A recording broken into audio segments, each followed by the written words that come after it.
ఓం నమో వెంకటేశాయ. ఏడుకొండలవాడ వెంకటరమణ గోవింద గోవింద. శ్రీ శ్రీనివాస శ్రీ వెంకటేశ గోవింద గోవింద. కలియుగ ప్రత్యక్ష దైవం శ్రీనివాస పరబ్రహ్మ అనుగ్రహ విశేషంతో శ్రీమద్భాగవతంలో ఏకాదశ స్కంధంలోని విశేషాలు యథాశక్తి తెలుసుకుంటున్నాం. నారాయణం నమస్కృత్య నరం చైవ నరోత్తమం దేవీం సరస్వతీం వ్యాసం తతో జయముదీరయేత్. సుఖయోగీంద్రుల వారు పరీక్షిన్ మహారాజునకు భగవల్లీలా విశేషాలను వర్ణించి చెబుతూ ఉన్నారు. ప్రభాస క్షేత్రం దగ్గరికి చేరినటువంటి యదువీరులంతా కృష్ణుని యొక్క మాట ప్రకారం పూజాది కార్యక్రమాలు నిర్వహించి దాన ధర్మాలు చేశారు. కానీ వారు సేవించినటువంటి మద్యము ప్రభావం చేత వాళ్ళందరూ ఒకరితో ఒకరు విరోధించుకుని వారిలో వారే కొట్లాడుకుంటూ ఉన్నారు. అస్త్రాలతో, శస్త్రాలతో, ఆయుధాలతో అనేక రకాలుగా. ఇదంతా భగవంతుని యొక్క మాయాకల్పితమే. పుత్రా అయుధ్యన్ పితృభిర్భ్రాతృభిశ్చ స్వశ్రీయ దౌహిత్ర పితృవ్యమాతులైః మిత్రాణి మిత్రైః సుహృదః సుహృద్భిః జ్ఞాతీంస్త్వహన్ జ్ఞాతయ ఏవ మూఢాః. మూర్ఘులైపోయారు యదువీరులంతా. కాలమహిమ మహర్షుల యొక్క శాపం వల్ల ఈ యదువంశం అంతా కూడా నశించిపోబోతోంది. అది కూడా శ్రీకృష్ణ స్వామి యొక్క సంకల్ప ప్రభావమే. ఆయన అవతార పరిసమాప్తి చేయటానికి ముందే సమస్తమైనటువంటి భూభారాన్ని పోగొట్టాలి. తనవారు పరాయి వారు అనేటువంటి భేదం లేదు. భూమికి అపకారాన్ని కలిగిస్తారనేటువంటి అనుమానం ఉన్న ప్రతి ఒక్కరిని ఆయన ఉపసంహరించే తరువాత తన అవతార పరిసమాప్తిని చేయబోతూ ఉన్నారు. అందువల్ల యదువీరుల్లో కూడా కలహం వచ్చింది. తండ్రి కొడుకులు కొట్టుకుంటున్నారు, అన్నదమ్ములు కొట్టుకుంటున్నారు. అలాగే మేనమామలు, మేనల్లుళ్ళు, తాత మనవలు, బంధువులు, స్నేహితులు, పెదనాన్నలు, బాబాయిలు, ఈ వరుసలు ఉన్నటువంటి బంధువులే వాళ్ళల్లో వాళ్ళు కలహం వచ్చి పోరాడుతున్నారు. శరేషు క్షీయమాణేషు భజ్యమానేషు ధన్వసు శస్త్రేషు క్షీయమాణేషు ముష్టిభిర్జహ్రురేరక. ఆయుధాలతో కొట్టుకున్న తర్వాత ఆయుధాలన్నీ అయిపోయినాయి, శస్త్రాలు అయిపోయినాయి, బాణాలు అయిపోయినాయి, ధనుస్సులన్నీ విరిగిపోయినాయి. ఇంకా వాళ్ళు పోరాటం చేసుకోవటానికి పరస్పర కలహానికి ఆయుధాలు ఏమున్నాయని చూశారు. వాళ్ళు చూస్తే ఆ పక్కనే బాగా మొలిచినటువంటి రెల్లుగడ్డి ఉన్నది. అది ఎందువల్ల మొలిచింది? ముసలాన్ని అరగదీసినప్పుడు తద్వారా ఆ చూర్ణమే అక్కడ గడ్డిగా మొలిచి ఉన్నది. గుప్పెళ్లతో ఆ తుంగగడ్డిని తీసుకున్నారు. ఆ తుంగగడ్డిని తీసుకుని గుప్పెళ్లతో వాటితో కొట్టుకోవటం ప్రారంభిస్తున్నారు. తా వజ్రకల్పాహ్యభవన్ పరిఘా ముష్టినాభృతాః జఘ్నుర్ద్విషస్తైః కృష్ణేన వార్యమాణాస్తు తంచతే ప్రత్యనీకం మన్యమానాః బలభద్రంచ మోహితాః. వారు పట్టుకున్నటువంటి ఆ తుంగగడ్డి ఎలా ఉంది అంటే వజ్రాయుధంతో సమానమైన గట్టిదనం కలిగి ఉన్నది. అలా వజ్రాయుధంతో సమానమైన సారం కలిగిన ఆ తుంగగడ్డితో ఒకరినొకరు విరోధించుకుంటూ కొట్టుకుంటున్నారు. మధ్యలో శ్రీకృష్ణస్వామి నాయనా ఇది తగదు, మీరు ఇలా కొట్టుకోకూడదు అని చెప్పబోతున్నా కూడా వారు వినడం లేదు. సరిగదా, ఈ బలరామకృష్ణులు కూడా మనకి శత్రువులే అని భావించారు. భావించి వారితో కూడా యుద్ధం చేయటానికి సిద్ధపడుతున్నారు. ప్రత్యనీకం మన్యమానాః బలభద్రం తంచ మోహితాః. మోహితులై మద్యాన్ని సేవించి ఉన్నారు కదా, అందువల్ల యుక్తాయుక్త విచక్షణ లేదు, కాలమహిమ. అందువల్ల విధిని ఎవరూ అతిక్రమించలేరు. అందువల్ల ఆ యదువీరులంతా బలరాముణ్ణి, కృష్ణుణ్ణి కూడా శత్రువులుగా భావన చేసి వారితో యుద్ధం చేయటానికి సమీపిస్తున్నారు. హంతుం కృతధియో రాజన్ ఆపన్న ఆతతాయినః. దుష్టులైనటువంటి ఆ యదువీరులంతా బలరామకృష్ణుల్ని కూడా దండించటానిగా అన్నట్లుగా ఆ బుద్ధితో వారి మీదకు వస్తూ ఉన్నారు.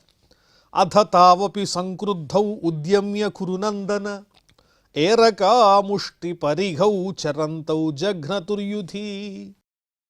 బలరామకృష్ణులకు కూడా కోపం వచ్చింది. వీళ్ళు మన మీదే వస్తారా, యుద్ధం చేయడానికి మన మీదకే వస్తారా అని వాళ్ళు కోపంతో ఆ తొంగగడ్డిని తీసుకుని బలరామకృష్ణులు కూడా ఆ యదువీరులతో యుద్ధం చేస్తూ వాళ్ళందరినీ చావగొడుతున్నారు.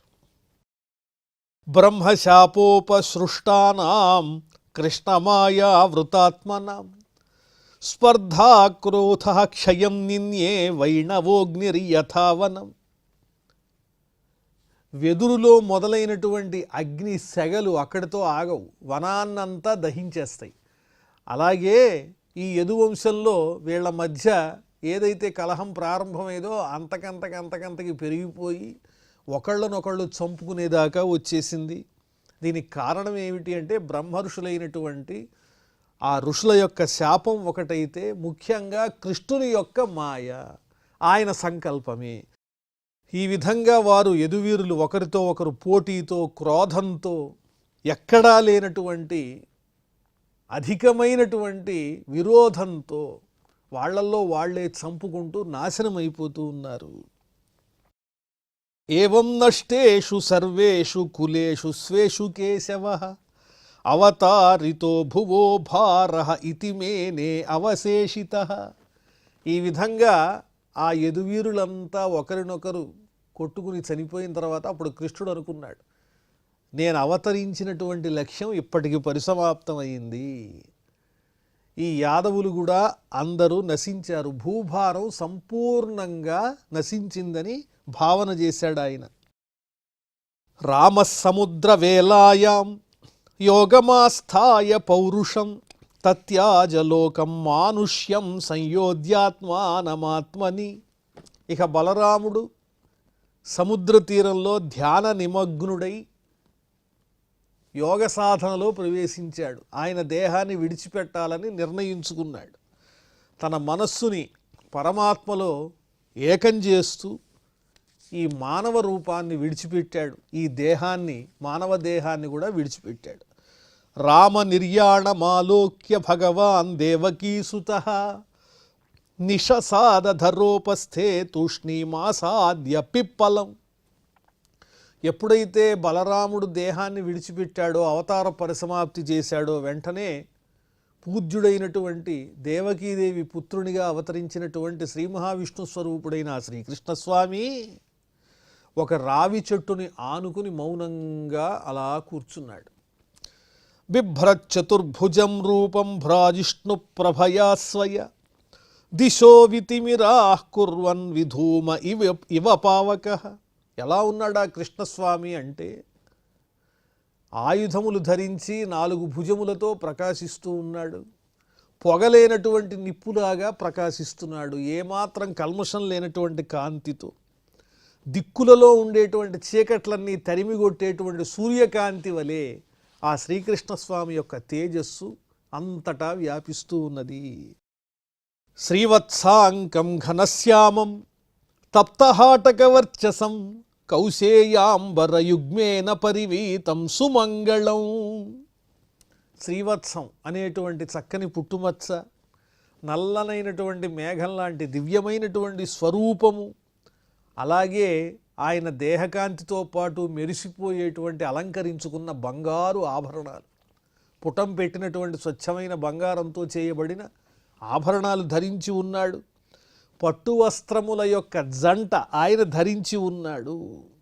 వాటన్నిటితో అలంకరింపబడి వస్త్రములతో కప్పబడి ప్రకాశిస్తూ ఉన్నాడు మంగళప్రదంగా.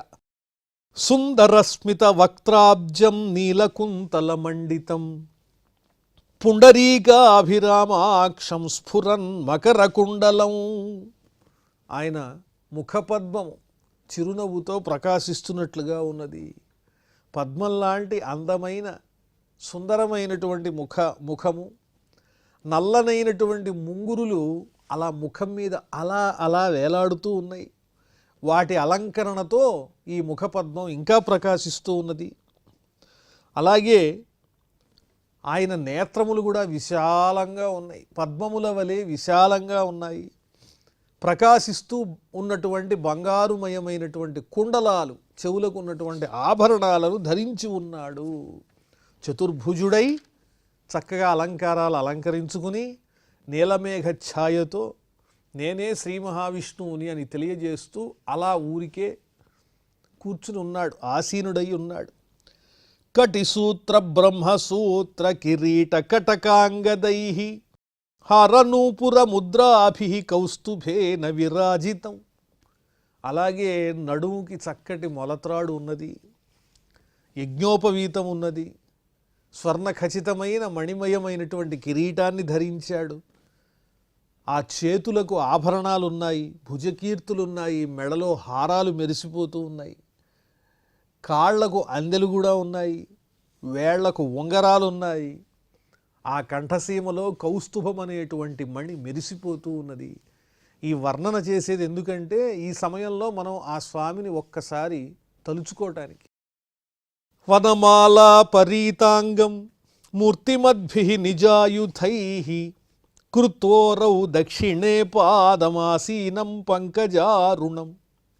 కంఠమునందు వనమాల ధరించినటువంటి వాడై తన ఆయుధముల చేత సేవింపబడుతూ ఉన్నాడు. శంఖము, చక్రము, గద ఇత్యాదిగా కలిగిన ఆయుధములు ఏవైతే ఉన్నాయో అవన్నీ ఒక స్వరూపాన్ని ధరించినట్లుగా ఆ స్వామి చుట్టూ చేరి పరమాత్మను సేవిస్తూ ఉన్నాయి. అలాంటి స్వామి తన తొడ మీద, కుడి తొడ మీద ఎడమ కాలుని ఉంచినటువంటి వాడై పద్మము వంటి ఆ పాదాన్ని అలా ఉంచి విలాసంగా ఊరికే అలా కూర్చుని ఉన్నాడు ప్రశాంతంగా. తాను అవతరించినటువంటి లక్ష్యం అనేది నెరవేరింది. శత్రుశేషం ఏమీ లేదు. తన వాళ్ళనేటువంటి భేదం కూడా లేకుండా యదువీరులు కూడా అంతా వారిలో వారు కలహించుకుని అంతరించిపోయారు. అందువల్ల ప్రశాంత గంభీరమైనటువంటి చక్కని స్వరూపంతో అలా కూర్చునున్నాడు. ముసలావశేషాయ ఖండకృతేషు లుబ్ధకోజర మృగాస్యాకారం తచ్చరణం వివ్యాథ మృగశంకయ. ఈలోపు ఒక బోయవాడు, లుబ్ధకుడు, జంతువులను వేటాడేటువంటి ఒక వేటగాడు అటువైపుగా వచ్చాడు. అతని దగ్గర ఒక బాణం ఉన్నది. ఆ బాణానికి చివర ఒక ములుకున్నది, పదునైన ములుకు. అది ఎలా ఏర్పడింది అంటే ఈ ముసలమును బాగా అరగదీసిన తర్వాత దాంట్లో మిగిలిపోయినటువంటి ఆ కొమ్ముని వాడు బాణంగా పెట్టుకున్నాడు, ఆ బాణానికి ఏర్పాటు చేసుకున్నాడు. దాంతో వాడు బయలుదేరి జంతువుల్ని వేటాడటానికి వస్తే అక్కడ ఈ పరమాత్ముడు కుడి తొడ మీద ఎడమకాలిని ఆనించి విలాసంగా కూర్చుని ఉంటే ఆయన కాలు ఏ విధంగా కనిపిస్తోందంటే జింక యొక్క ముఖంలాగా కనిపిస్తోంది దూరం నుంచి. అది చూచినటువంటి ఆ బోయవాడు వెంటనే తన దగ్గరున్న వాడి అయినటువంటి ఆ బాణంతో ఆ శ్రీకృష్ణస్వామి యొక్క పాదాన్ని కొట్టాడు. ఏమనుకున్నాడు ఆ పాదాన్ని అంటే జింక ముఖం అనుకున్నాడు, జింక ఉందనుకున్నాడు అక్కడ. కానీ అది పరమాత్ముని యొక్క పాదార విందం. ఆ పాదార విందాన్ని కొట్టాడు. మృగశంకయ, మృగమనేటువంటి అనుమానంతో. అతడి పేరేమిటి అంటే జరుడు అనే పేరు కలిగిన కిరాతుడతను. చతుర్భుజం తం పురుషం దృష్ట్వా సకృత కిల్బిషః భీతః పపాత శిరసా పాదయోః అసురద్విషః. 4 భుజములతో ప్రకాశిస్తూ ఉన్నటువంటి పరమాత్ముడైన శ్రీకృష్ణ స్వామిని అక్కడికి వచ్చి చూశాడు. చూసేసరికి అతని మతిపోయింది. అయ్యో తప్పు చేశాననుకున్నాడు. జింకనుకుని బాణంతో కొట్టాను, మహాత్ముడైనటువంటి ఈ స్వామి యొక్క పాదాన్ని నేను కొట్టింది, ఎంత పాపం చేశానని పాపభీతి బయలుదేరింది. వెంటనే శిరస్సుని స్వామి పాదముల యందు ఉంచి రాక్షస వీరులందరినీ సంహరించినటువంటి మహాత్ముడైన ఆ శ్రీకృష్ణ స్వామి పాదాలను గట్టిగా పట్టుకుని ప్రార్థిస్తూ ఉన్నాడు. స్వామి నువ్వే రక్షించి కటాక్షించాలయ్యా, పొరపాటు జరిగిపోయింది. అజానత కృతమిదం పాపేన మధుసూదన క్షంతుమర్హసి పాపస్య ఉత్తమ శ్లోకమేనఘ.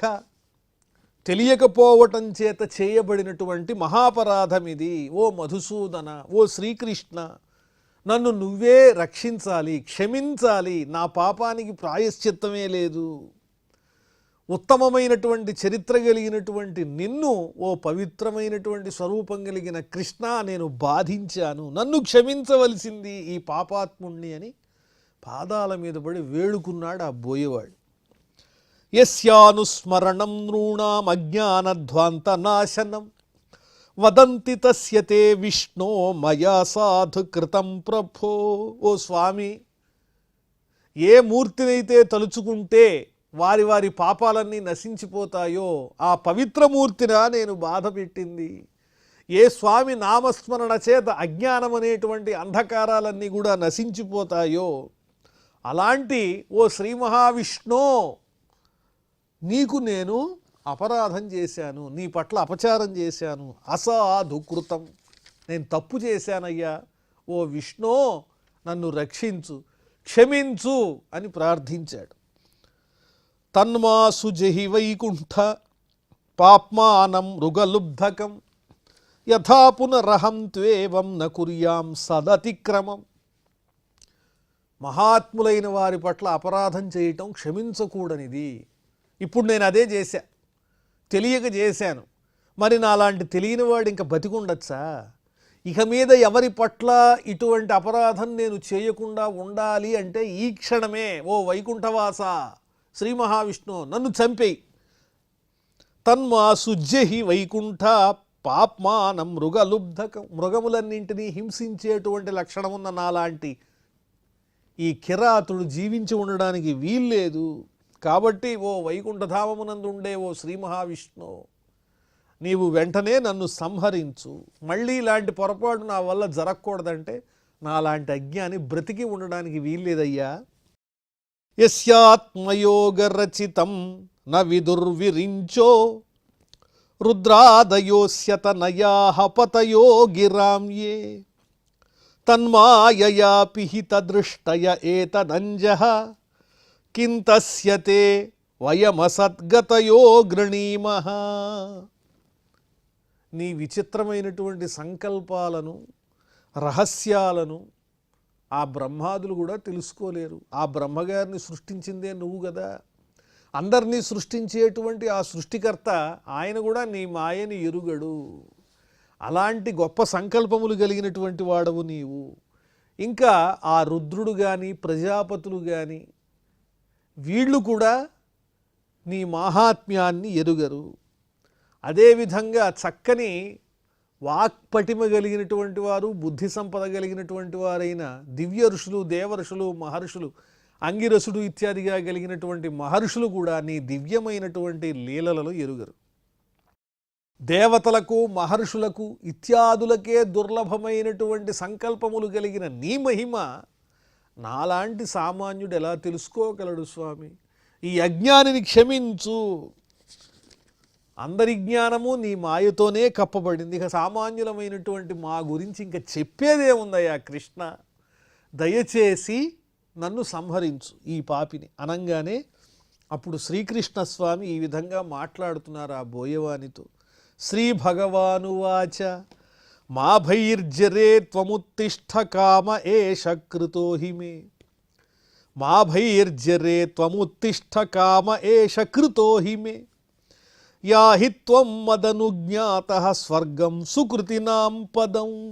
భయపడకయ్యా ఓ జరుడా, ఇందులో నీ తప్పిదమేం లేదు. నువ్వు కావాలని బాణంతో కొట్టావా? ఇదంతా నా సంకల్పం వల్లనే జరిగింది. నీవు బాణం వేయటానికి కూడా నాదే సంకల్పం.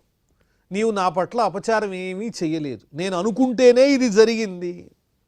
నా కోరికతోనే ఇదంతా నేను జరిపించుకున్నాను. కామ ఏష కృతో హిమే. ఈ కోరిక నా చేత చేయబడినదే.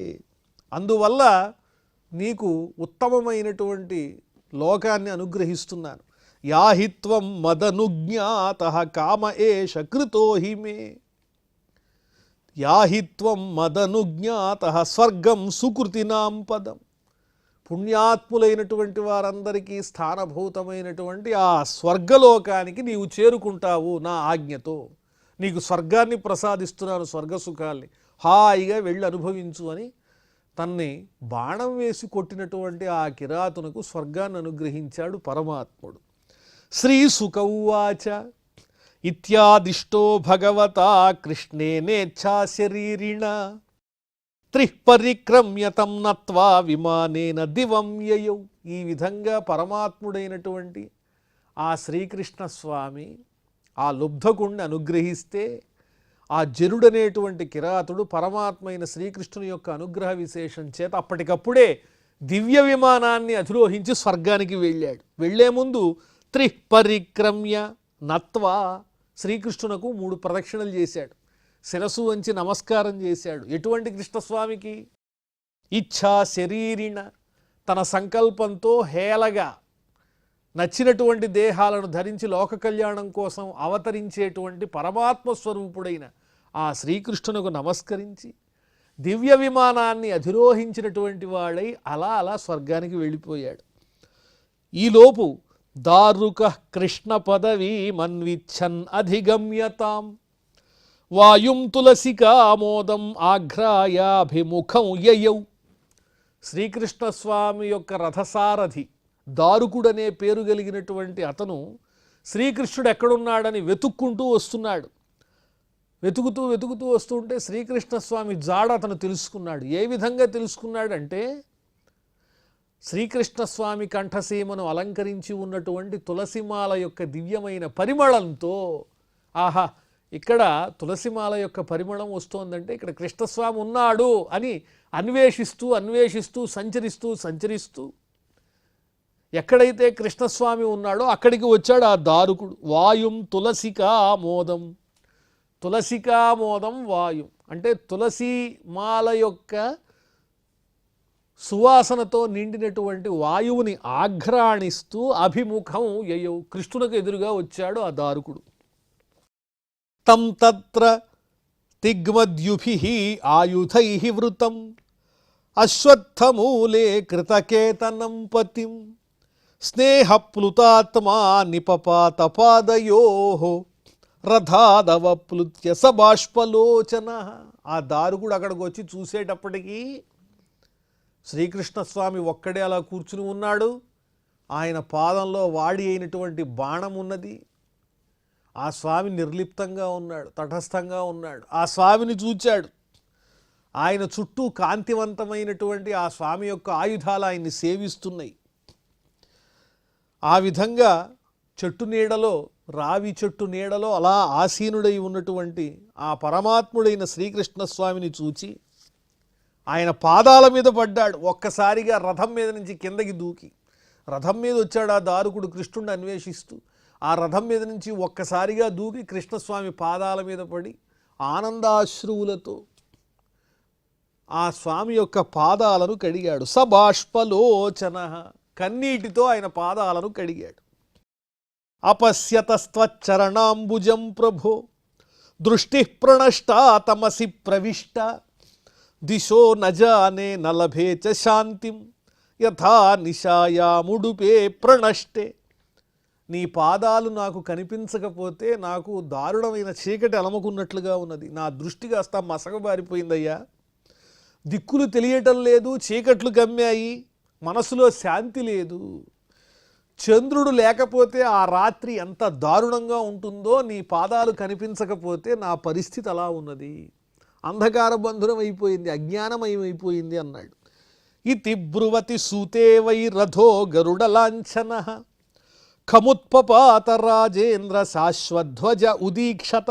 ఈ విధంగా రథం మీద నుంచి దిగి ఆ దారుకుడు కృష్ణస్వామి పాదాల దగ్గరికి వచ్చి ప్రార్థిస్తూ ఉంటే విచిత్రంగా గరుత్మంతుడు ధ్వజంగా జెండాగా కలిగినటువంటి ఆ దివ్య రథము, శ్రీకృష్ణస్వామి రథము గుర్రాలతో జెండాతో సహా చూస్తూ ఉండంగానే అలా ఆకాశంలోకి వెళ్ళిపోయింది, అంతరిక్షంలోకి ఎగిరింది. ఆ రథాన్ని శ్రీకృష్ణస్వామి తీసుకొచ్చినటువంటి ఆ లక్ష్యం పూర్తయిపోయింది. ఇప్పుడు ఆ రథం ఆకాశంలోకి వెళ్ళిపోయింది. మరి ఆ తరువాత ఏం జరిగిందో ఆ విశేషాలన్నీ మనం మళ్ళీ తెలుసుకుందాం. ప్రస్తుతం క్షమాప్రార్థనాదులతో ఈ కార్యక్రమాన్ని పరిసమాప్తం చేసుకుందాం. అథ క్షమాప్రార్థన. యదక్షరపదభ్రష్టం మాత్రాహీనంచ యద్భవేత్ తత్సర్వం క్షమ్యతాం దేవ నారాయణ నమోస్తుతే. శ్రియః కాంతాయ కళ్యాణ నిధయే నిధయేర్థినాం శ్రీ వెంకట నివాసాయ శ్రీనివాసాయ మంగళం.